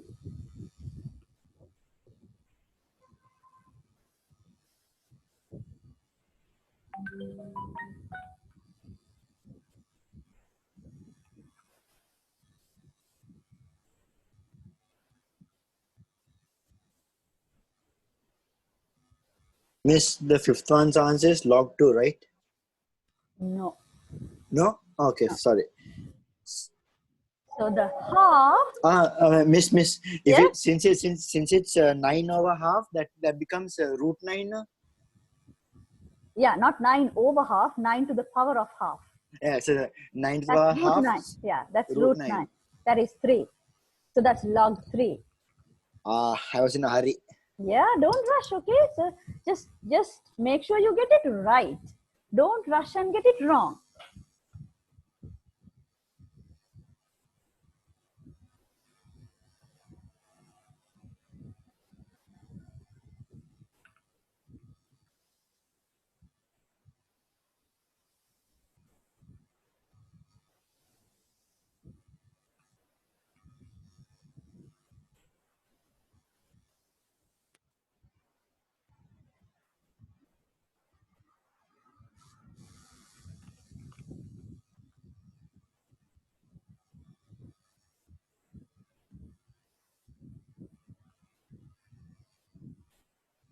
Did you get, for the sixth one, did you get log 4?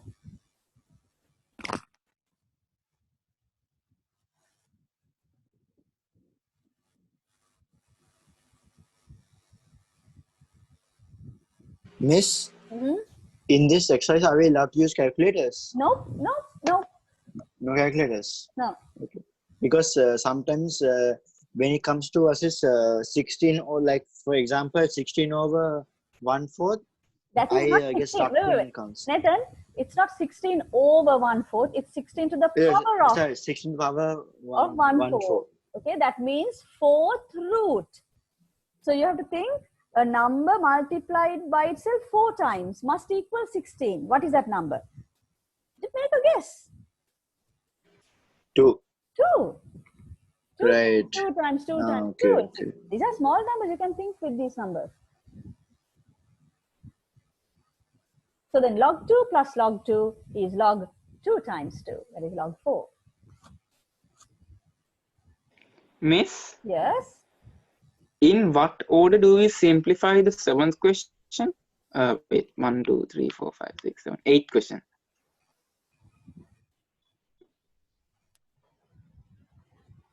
Eight.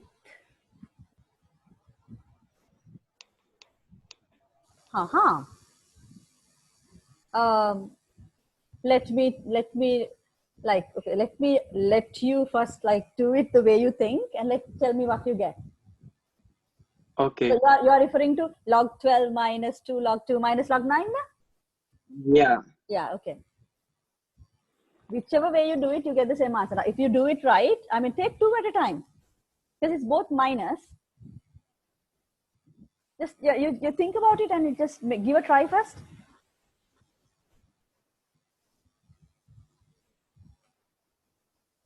Miss, the seventh one chance is log 4, right? That's right.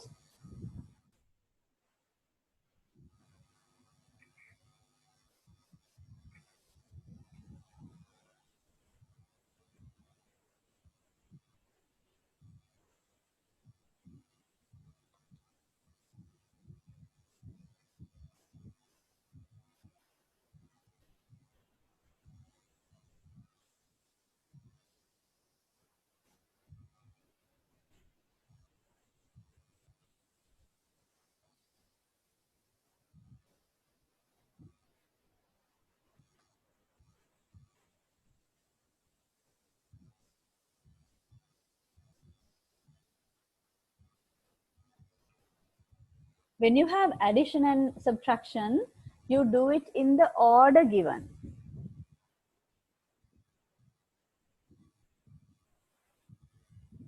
In the order they appear, okay, in that order.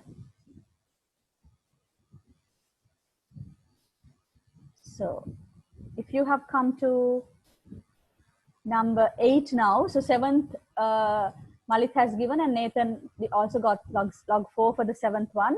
If you come to the 8th one, Miss, yes, Miss, log 8, I get process log 3 over 9. I get log 3 over 9 in that one.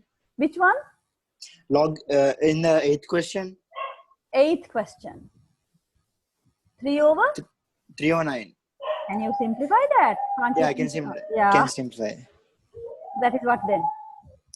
That is log 1 over 3. Log 1/3. That is right. Yeah. So up to 8 right now, Malik.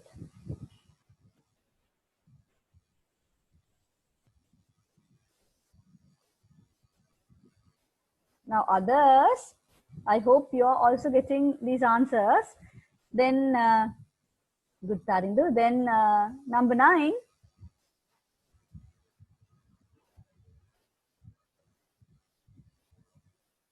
So let's check the 9th one. 9th one.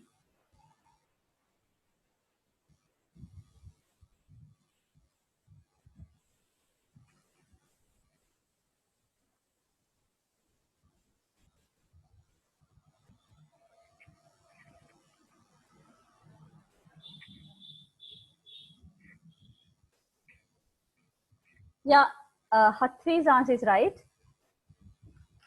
9th one. Excuse me, Miss. Yes. Excuse me, Miss. Now, since this is a half log root 16, can that be written as 16 to the power 1 over 4? Yeah. Then that would mean that is log 2 plus, right.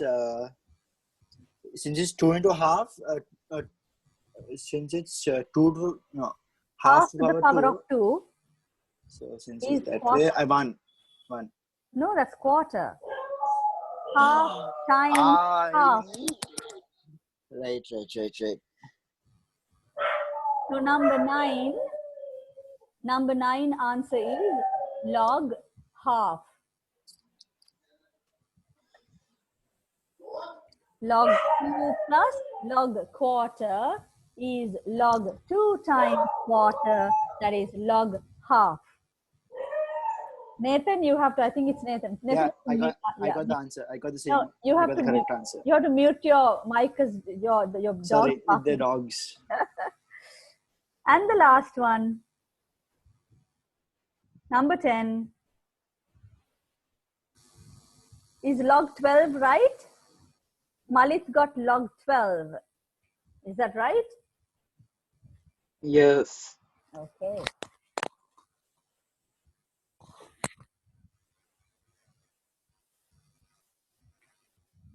If everyone is done with this question. No, not okay, done, not done. No worries.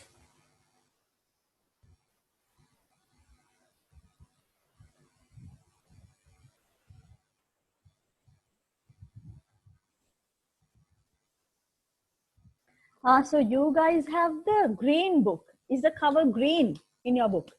Yes. Okay.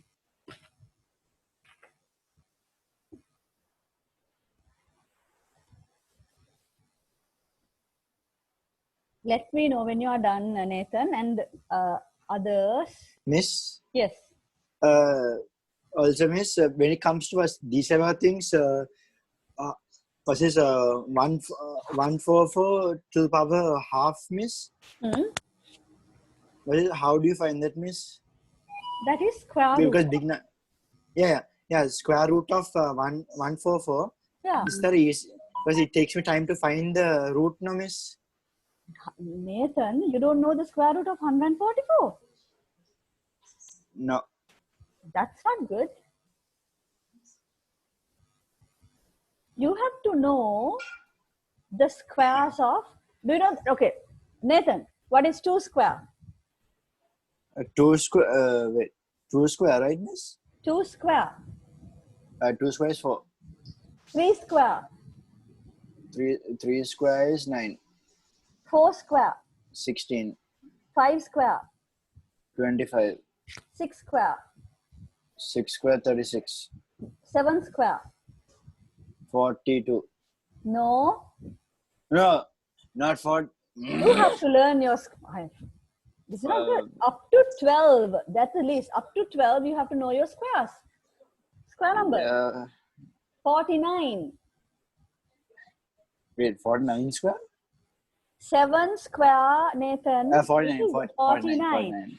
8 square. It's the only timetable that has 49. 8 square. Nathan?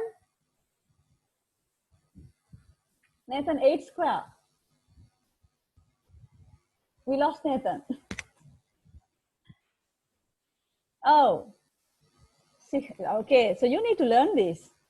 Okay, I'm sure everybody else knows this. How did you miss to learn this? Did you? How? I don't get it. I don't understand. No, miss. It's just that I forget easily. That's why. Okay. Then you use the calculator. You use the calculator then. Okay, so 144. 12 square is 144. So square root of 144 is 12. Then it's fine, Nathan, you use the calculator. Has others finished? I hope you all have finished now. So here's your, okay, yeah. Next one, number 5. Can you quickly do number 5 as well?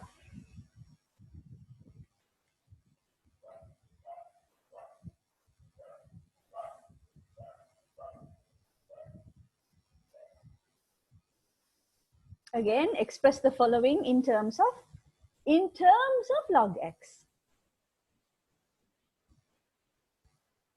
That means an expression where you have log x in it. Again, drop the answer in the chat box, and this time I would like to get the answers from someone else. Can one of the girls start putting the answers, please?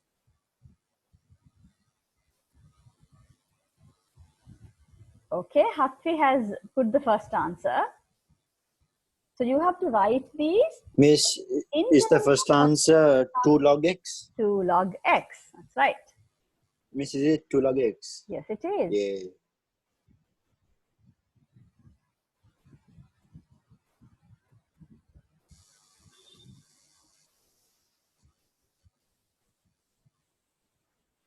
When you write the answer, give the question number like 1, 2, 3, okay?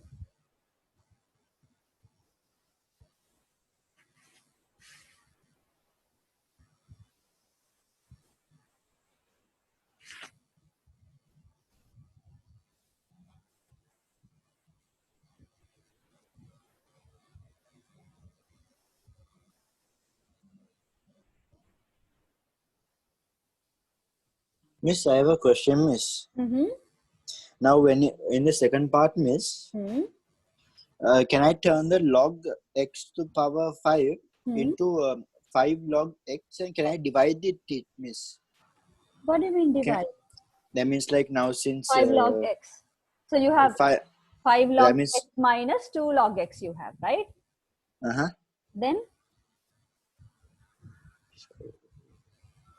Then you have like terms. Like terms. You have 5 log x minus 2 log x. It's like 5 flowers minus 2 flowers. Like it's like like terms there. Miss, what question is it again? 5 or 6? Part 2. No, now it shows 5 and 6. Should we do either one of these now? 5, 5, 5. Ah, okay, right. Sorry. Did you start 6?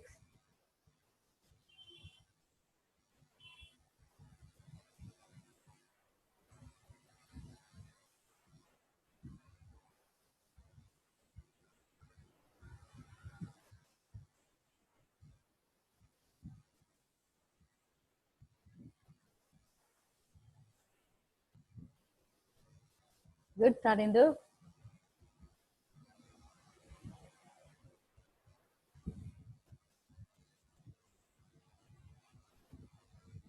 Okay, Hatti, yes. First one is 2 log x. Number 2. Okay, so second one answer is 3 log x. If you have any questions in that, you have to ask.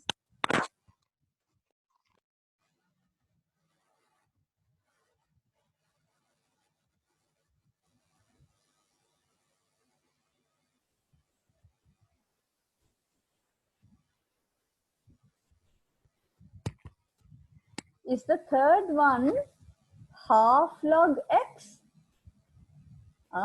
Yes, Kavindi. We said Yes. We said it together.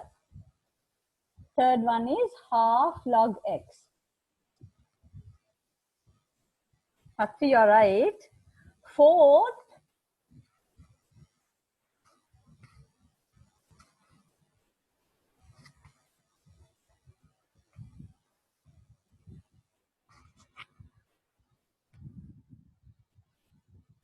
Hatti has already put all the answers. Can someone put the fourth answer? You don't get fifth. Do you have, Mihil, do you have fourth answer? Miss, Can you the take fourth one's answer? Miss, the fourth one's answer is 11 over 6 log x. Is it? Let me check. Hatti has a different answer.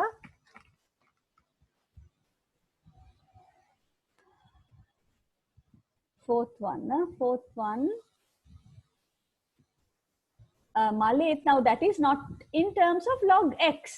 Miss, if we take that the power x to the power 3 over 2, we can make it 3 over 2 log x, no, Miss? That's right. Then that the cube root x can be written as 1 over 3 log x. 1 over 3 log x. That's so right. Once we add them together, we have to make the 3 over 2 plus 1 over 3. That's right. That's right. I get 11 over 6. It's not. Is it 11 over 6? Yeah, it is 11 over 6.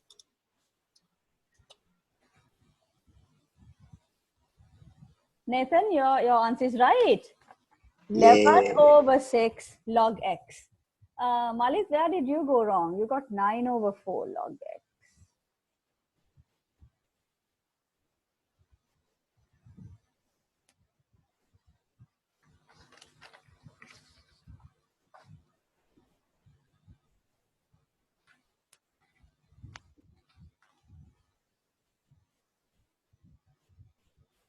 Yes, I can't be wrong now.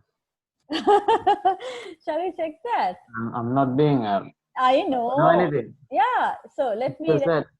That 3 times the root of x would be x to the power 3 over 2, and then you multiply them together, you get 9 over 4. No, wait. I'm going to change the screen to the whiteboard screen. Okay. Wait. I'm doing that. Was that the fourth one? You had log. I can't write. Log. What was that? X to the power of 3 halves here. Plus. Wait. I'm writing. Wait. Plus what? Plus log root 3. Log. Root 3. No, not root 3. Cube root of x. That's cube root of x. Cube root of x, right? Okay. Cube root of x. How can you simplify this? In the first term, this can be brought to the front. So that is 3 halves log x. Plus, this I can write as, cube root of x means x to the power of 1/3. That's from your knowledge of indices. Then I can again, in that term, I can bring this power to the front and say 1/3 log x. Now, can I apply the rule log a plus log b? That rule can I apply here? Because I have addition of is equal to log AB. Can I apply that rule here? I can't, because there are numbers in front of my log terms. How then I can't. I don't have to use that. What I have here are two like terms. Both are log x terms. Miss, I figured out where I got wrong. The way it was there in the second one, log. I thought it was 3 like cube times square root, not cube root. I get it. Yeah. That's the cube root. Yeah. So this is 3/2 log x plus 1/3 log x. So you have to add 3/2 and 1/3.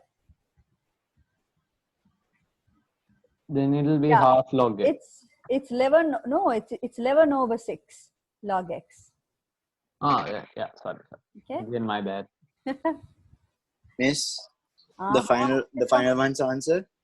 Okay, now let me just draw your attention to that. Two of you have thought of this as x square root of x cube. This is cube root of x, right? Okay, what did you ask, Nathan? The final one's answer, Miss, is it 5/2 log x? Yeah, sixth one is 5/2 log x. Did we not miss the fifth one? What's the fifth one answer? Kavindhi has given the fifth one answer. 6 log x. Yeah, is correct. Okay. Right. Any questions from that exercise, anyone? So that was just to practice your log rules. Okay. They have to be you have to be very thorough with them. It should be like fluid, right? I mean, it should be very, you have to be able to manipulate this very easily, right? It should be very easy for you. Make sure you come to that level. It shouldn't take a lot of time. You should not be thinking like that. It should quickly come to you, like what to do, okay? So that familiarity you need.